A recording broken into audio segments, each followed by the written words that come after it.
Salut! Hier soir, pour souper, mon chum m'a fait un tartare de bœuf qui contenait des tomates séchées, des noix de pain, entre autres, puis du fromage boursin. Le tartare, on peut le manger cru, tel quel, pour 24 heures après sa fabrication. Mais ensuite de ça, pas besoin de le jeter. On peut le garder, puis on peut le faire cuire. C'est une viande assaisonnée, ça va être très bon. Ce que j'ai fait aujourd'hui, c'est une recette de pâtes. C'est des gemelli que j'ai faites cuire dans l'eau chaude.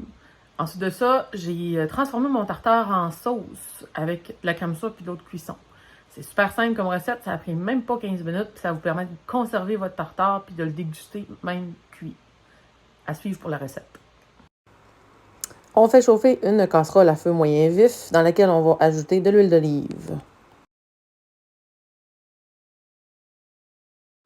Quand l'huile est chaude, on ajoute le mélange de tartare à la casserole et on remue bien pour cuire la viande dans l'huile d'olive.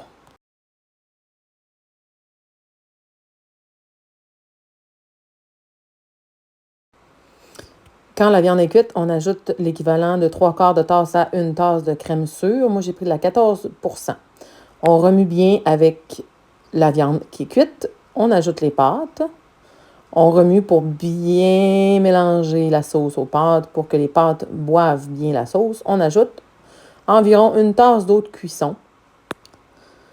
On sale, on poivre. Il faut faire un test de goût. C'est très important de goûter pendant qu'on cuit. Quand le mélange est bien absorbé par les pâtes, on ajoute des feuilles de basilic frais. On râpe du parmesan. On mélange, on attend quelques minutes pour que le fromage fonde dans les pâtes.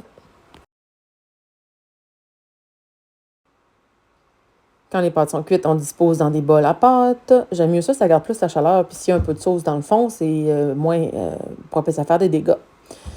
Ensuite de ça, on va garnir de parmesan frais râpé et de quelques feuilles de basilic pour savourer. Votre recette vous aura pris au total environ 15 à 20 minutes. Vos pâtes seront savoureuses.